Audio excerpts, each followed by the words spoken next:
Welcome to another episode of BeingLab. My name is Gonzalo Cordova, and I thank you for being here. Today's episode is the message of emotions. And before we get into it, I want to thank you for subscribing. Thank you for following this podcast. Your support is much appreciated. Remember that you can find us in any and all platforms where you can stream podcasts, including YouTube. So go ahead and do that so that you can know exactly when a new episode comes out. One of the things that I wanted to mention is that this is our second season of Being Lab, and this is the second episode. And it's very interesting because in our previous episode, we talked about the connection between the emotional domain and language. So if you did not listen to that episode, I encourage you to pause and go back and check it out because it's going to give you important references for the work that we're going to do today, although it's not necessarily connected. And by the way, that first episode is in Spanish, but I encourage you to go and check it out. Now, today's technology allows you for the platform to give you closed captioned subtitles. And so if that's the case, go ahead and listen. But if you have trouble listening to that first episode in either English or without captions, let us know so that we can help you or send you a message with the bulk of all the learning that I tried to express on that first episode. So, without further ado, let's talk about the message of emotions. And I think before doing that, I want to tell you that it's easy for a lot of us to think of emotions as positive or negative, right or wrong. And that's one of the concepts that we truly need to get rid of. We need to transcend that idea. Why? Because when you take and get rid of the label of good or right or wrong, then you get to learn from all of them.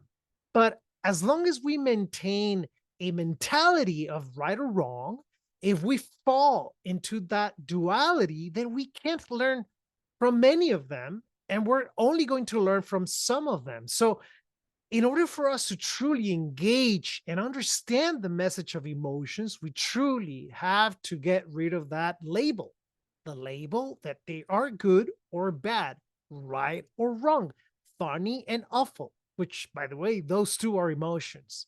So, anyways, I hope that this is clear to you because if you don't do that, it's going to be very difficult for you to grasp the messages that I'm going to share with you that all those emotions bring, or some of those bring.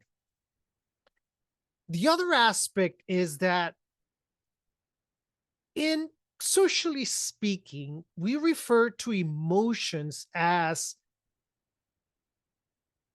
feelings as well. I think that culturally we say feelings as a synonym of emotions, but those are two things.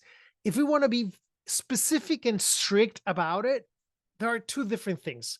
Feelings is to feel with your senses, right? What we feel, I felt a pinch, that's a feeling. But an emotion is something that is stirs inside of you, and it's triggered by some aspect contained in language.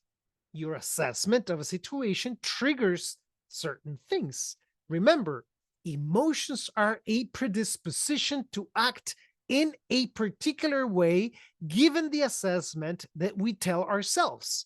So, yes, the language component is critical, and that's a big difference with feelings. When someone pinches you or throws you a rock, you can get angry, or but also as a feeling, we feel the pain, right? Two different things. And so, for the sake of this argument in this episode, let's make a distinction. I'm not going to talk about feelings. I'm going to talk about emotions, that energy that is contained within you, and remind you that we have more than 200 available within ourselves from factory.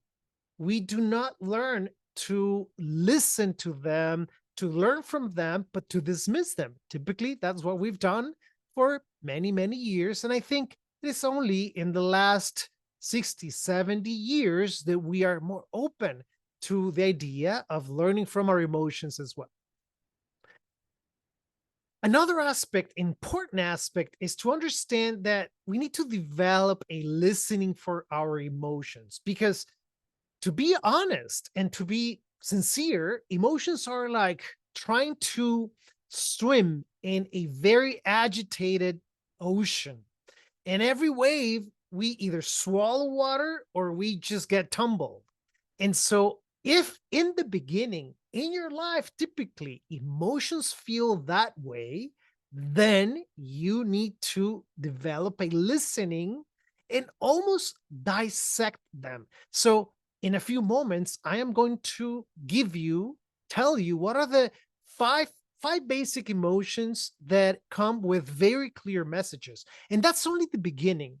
Imagine those five emotions are the equivalent of the primary colors, right? When we were kids, we learned that by mixing two or more, we get a different color. So the same thing is going to happen with this five. Now, there are different schools of thought where they say, no, the basic emotions are six.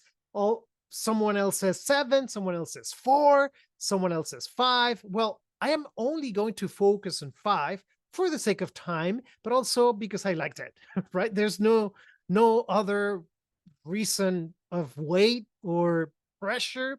We do whatever we want in this podcast. But if you were hoping to hear another particular emotions message and I didn't mention that one, let me know. Send me a message.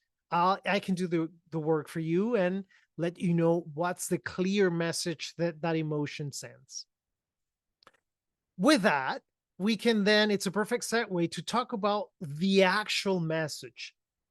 Why do I refer, why am I talking about the messages of emotions? Well, because if you go down memory lane, every time you experience an emotion, you, besides having certain feelings, you emote, you are predisposed to a certain something. They don't just happen like that out of the blue. Typically, when we experience any emotion, there's something behind, either in background or in the forefront, igniting certain actions, certain thoughts, sometimes even certain body postures, and for sure, certain ways of breathing. Breathing patterns are different with different emotions. So, in the beginning of this episode, I told you that there are more than 200 emotions. Therefore, there are different ways to breathe in certain emotions. And if we say I'm good or I am bad, that does not describe an emotion, right? You are only using a noun to describe something that has way more depth. So a lot of people that can't understand their emotions, that did not or yet have not developed a deep listening for their emotions, they use those expressions. Oh, I feel bad. Well, maybe you're sad. Oh, I feel bad for them. Well, maybe you're angry, but you're not yet there. You can't connect or pinpoint what's happening. So that's why learning the messages of these five emotions helps you identify them. Just like if I say color green, you know green is a result of something. If I say blue, you also know it's the mix of something else. If I say yellow, red, simple. You understand clearly what I'm referring to. The same thing is going to happen with emotions, hopefully, at the end of this episode. So, we're going to talk about five emotions, okay? Five. The first one is going to be sadness. We're going to talk about happiness. We're going to talk about fear. We're going to talk about anger. And lastly, we are going to talk about sadness. Those are the five emotions that we are going to express. We're going to take out the messages so that from now on, as your day goes by and day in and day out, you find yourself sensing, emoting. Well, now you have a clear compass that's going to help you understand, okay, this points to this direction or to that other direction. And that's another great metaphor for emotions. Emotions are truly that radar, that compass that is letting me know that maybe the arrow, it's pointing that way and not this way. For those of you listening only, I signal to the left or to the right. And that's only a metaphor that I love because in life, we find ourselves with facing many challenges and we don't always take the same direction. There are so many variables for how we feel, when we feel it. It depends on the person or if I'm by myself. And so many times, the same experience by two different people generate different emotions. Have you noticed that? It's really interesting. So let's talk about sadness. Sadness is perceived as one of those emotions that we do not like. We actually despise sadness. We try to stay away from sadness. In the Hispanic culture, I can tell you that a lot of people, they rather be angry than sad because they think sadness, one, makes them vulnerable. Two, it's a waste of time, right? We're not going to do anything. However, sadness is a very powerful emotion. Sadness is an emotion that comes to us when something particular happens. It doesn't happen just because, out of the blue, once again.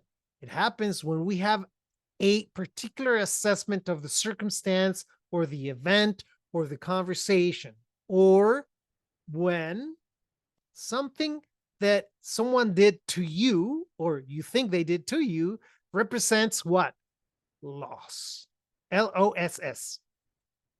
When we have the assessment that this situation brings loss or will bring loss to my life, we get sad. If we don't have that assessment, if we don't have that opinion, we don't get sad. We feel a different way. We sense a different way. We emote in a different way.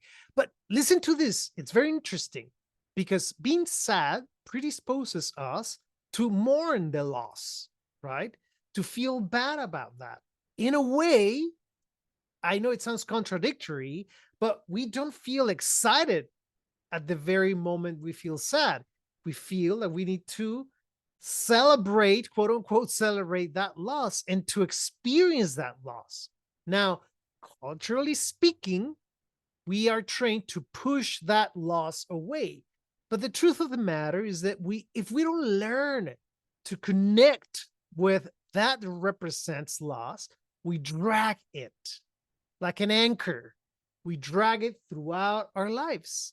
And all of a sudden, we find ourselves crying, watching TV commercials for something that has no meaning or no depth, but because that triggers that event that happened in the past. Or we are more predisposed to being depressed, which is that now a pathology. So when sadness becomes so acute that we can't function, that's exactly when we need support from a different type of professional, right? That's why therapy and other ways can support that emotional state. That's not something that a coach will treat. We need a trained professional that can take care of that. That's the responsible way. But if we keep it in this domain, we are only identifying that sadness or the assessment, the experience of sadness happens when we have the assessment, the opinion that this will or is bringing loss, represents loss. Give you an example. Imagine that on your grandparent deathbed, right? One of your grandparents, someone that you love, or your dad or your mom, I hope not. Before they die, they tell you, I love you so much. Please keep this pen forever as a reminder of our love. And you lose the pen. In that very moment, you're going to be so sad, so devastated. Not because truly of the pain, but what that represented. That represents the person, the connection you've had with them. Therefore, that's a big loss. But if you find a pen on the street and you lose it, it doesn't matter. You don't get sad. You buy another one or you find another one later on. See, same pen, different emotion, different assessment. So that's the first message. The message that sadness brings into our lives is loss. And that predisposes us to a particular body, to a particular way, gestures. If you've seen someone sad, you know exactly that they're sad. You can't disguise it. We pretend that we don't see it, but we see it in everyone. Tears are a clear way in which we distinguish that someone is sad, right? If we see someone laughing, we seldom think, oh, that person is sad. It'll be pretty weird, but sometimes we do. We laugh and we cry at the same time, meaning there's a mix of emotions happening there. And we experience those too. Listen to me. These are only the basic emotions. But remember that we as adults, we mix them all the time. We mix and match, depending on what we experience. So they're not pure. The essence of emotions, I think we experienced those only when we were very little, before 6, 5 years old. We experienced this huge sadness or this huge happiness or this big fear and its purity. But when we become adults, there's a mix of emotions constantly. Okay. So that's sadness. Sadness brings the message. The message is loss. And when you listen to that message, you know what? You connect with what matters to you. That's the importance of that message. You connect with what matters. Because if it doesn't matter, if you don't care about that, you disregard the emotion, right? That's not the right one. I hope it was clear. Second one, happiness. Well, I think happiness is one of those emotions that are perceived as the good ones, the nice one. Oh, how nice, he's happy. Oh, great, welcome. We welcome happiness. We want everyone to be happy. But what about the other end of the spectrum? If you are listening correctly, if you're paying attention, it's okay to acknowledge and honor both sadness and happiness. I think it's fantastic to be happy. I think it's wonderful to experience happiness, but it's also wonderful to listen and acknowledge sadness when the time comes. So, what's the message of happiness? Try to think about a moment. When was the last time that you were really happy? Something triggered that happiness. And typically, how we discover that we are happy is when we declare or we have the assessment that this situation is connected to something that we celebrate. We have the idea, the notion that this is, I'm willing to celebrate this moment, this trip, this success, the gift, the new goal that I met at school or at my job. That's when we get happy, when we have that assessment. If you get happy or experience happiness because something else happened, listen truly to the emotion that may be something else. Now, not to confuse happiness with excitement or with adrenaline. Nowadays, we have a lot of adults, right? Kids that are adults that they are addicted to strong experiences, to anything that is challenges, and they think that's happiness, but that's not happiness. That is, simply put, only a matter of wanting more and more excitement. So excitement, and the biggest difference between excitement and happiness is that happiness can stay for a while. It doesn't need many times an external drive. But excitement is just a burst of energy and it goes down. It typically drains us. You're excited. Wow, it happened already. And boom, we get tired. So that's how you can differentiate between one and the other. So, given that happiness brings the message of celebration, it's fantastic to acknowledge that in life, sometimes we do not know how to celebrate small things. We are always waiting for something big, something huge, the big trip, The 1 year in the ocean outside waiting for something magical to happen, the lottery ticket. Well, guys, I strongly, strongly encourage us as human beings to learn to get happy and celebrate happiness for small things, simple things, just the fact that we're alive. It's a huge celebration. We get to experience another day. So that's the beauty of happiness. We get to acknowledge and experience from very simple yet meaningful things to, of course, big success and hopefully things that we are going to enjoy for the rest of our lives. So that's happiness. The third one, fear. Here comes another one that a lot of people want to either not experience, or this is really funny. People are afraid of being fearful or they do anything possible to stay away from fear.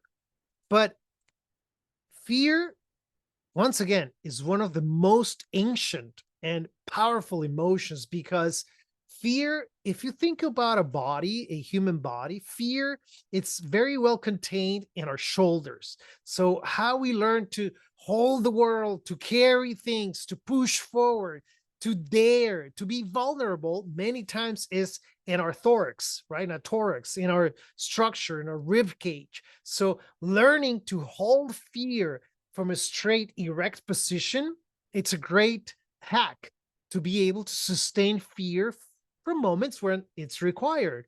So once again, instead of pushing away fear, let's listen for what's the message of fear. So we don't just experience fear because the fly went by or because it's raining.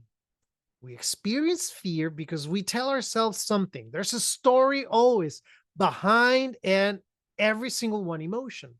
And the story here is that something is at stake. Something is dangerous. Something is at risk. If we don't have the assessment that something is at risk, then we don't get fearful. We don't experience fear. So many times, and this is hopefully already giving you a map, many times we're sad, but we experience fear because we don't have the difference. We don't know the difference, but now you do. You know that if you're experiencing loss, you don't get fearful. You experience sadness. And if you feel that you're encountering risk, it's not about feeling sad, but about feeling fear, experiencing fear. So once again, if you experience a situation when you assess that you're in danger, that you're about to have an accident, typically we protect ourselves. We remove ourselves from the situation, or we curl up in a ball, or we jump, or we hide, or we close our eyes, depending on your ability to deal with emotions. That's how you are predisposed to act upon them. And I'll give you an example. And I've gave this example many, many times throughout my coaching career. So if you heard it already, my apologies. But imagine that all of us are here standing now on the railroad tracks. Okay. So we're standing, and very far, far, far away, we can see the little light of that engine, the first engine coming, the train at maximum speed. If the train is super far, we don't even move, we're walking, we're talking, we're taking pictures, whatever, but there's going to be a moment where some of us, or maybe hopefully all of us, are going to jump off the railroad tracks just to see, to witness that engine, that train pass by, the wagons. Why? Because a person that understands fear knows that if you stay on the railroad tracks, you will die. There's nothing more dangerous, more fear.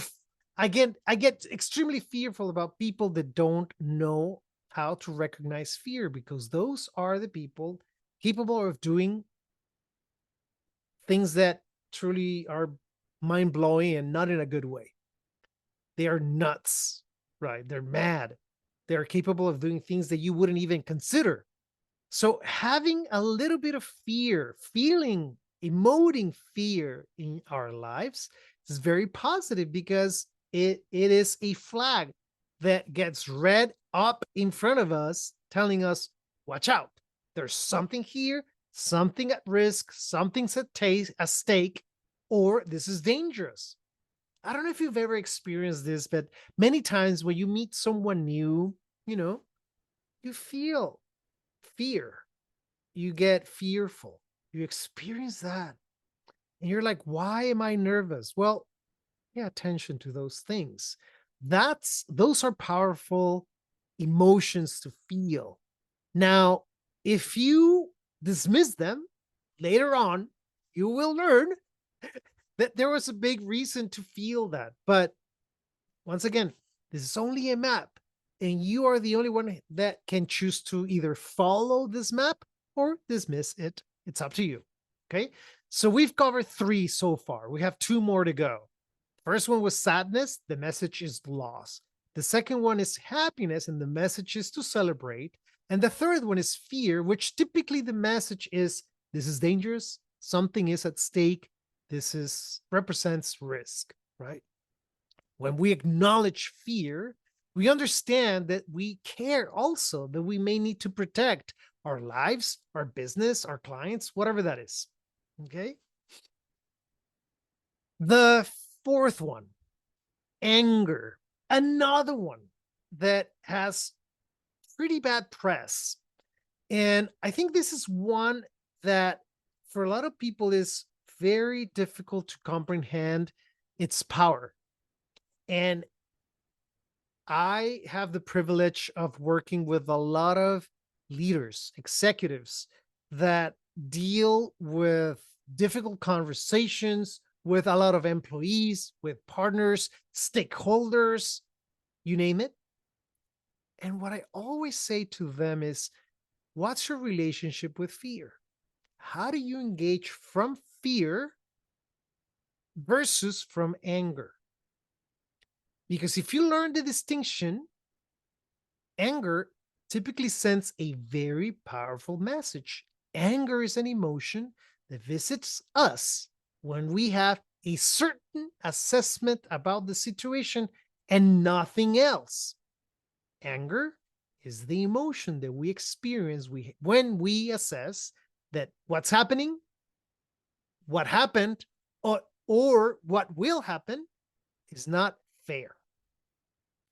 When we think this is not just, this is not fair, we get angry.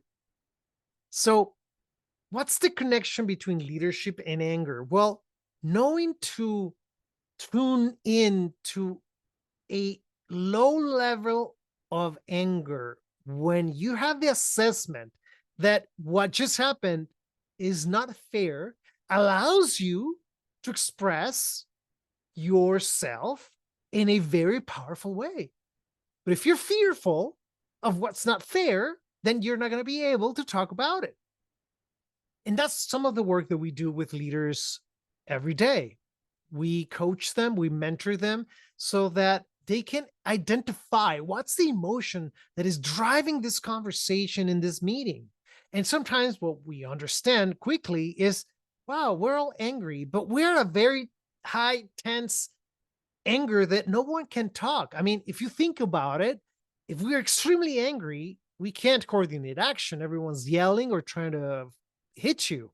But what we need to understand is the message. And if the message is this is not fair, let's have the conversation about lack of fairness. Okay.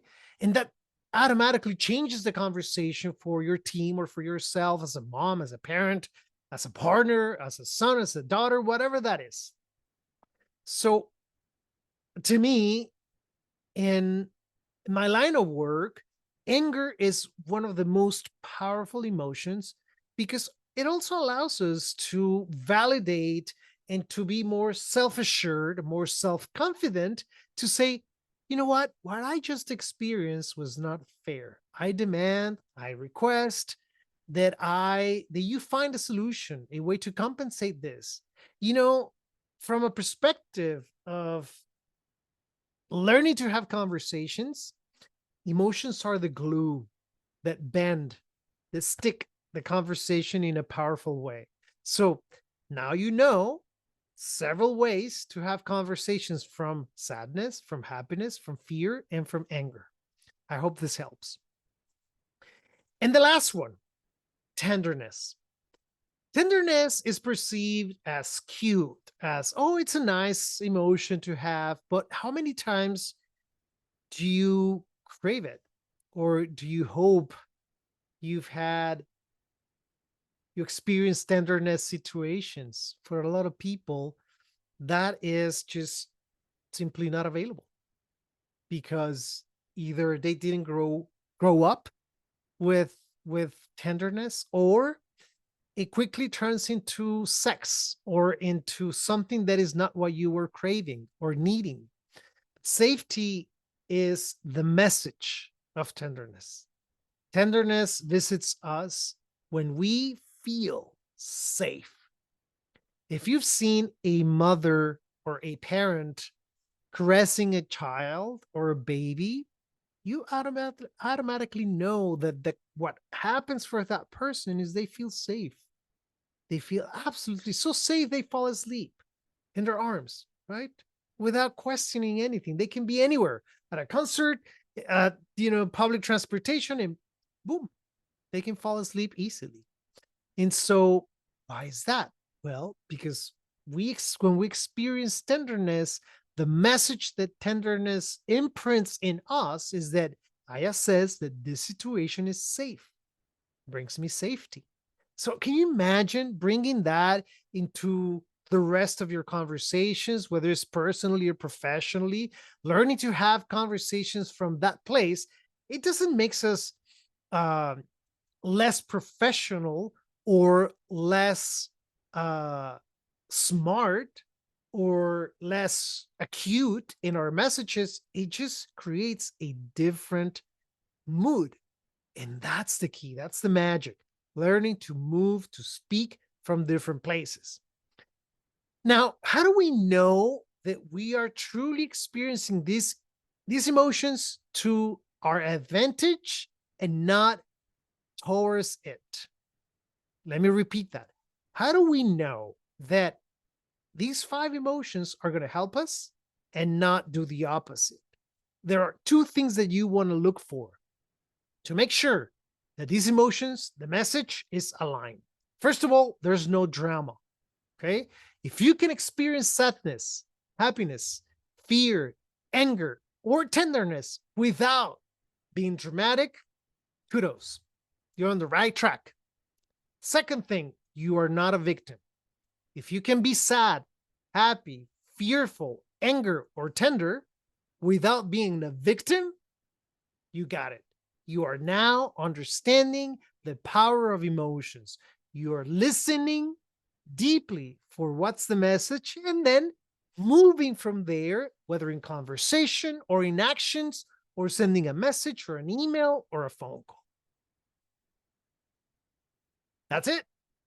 I hope that this episode brings clarity into the message of emotions. And as always, if anything that you listened here is not clear or you want more in-depth conversations with me or anyone in my team, we are so thrilled and so happy to connect and take this further.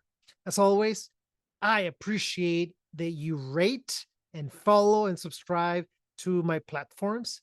Remember that that's the only way in which I can grow and go to more people just like you. Thank you very much. Please stay tuned. Goodbye. Thank you for listening, BeingLab. You can follow me on social media at Gonzalo Cordova. Please like and follow, and thank you for being here.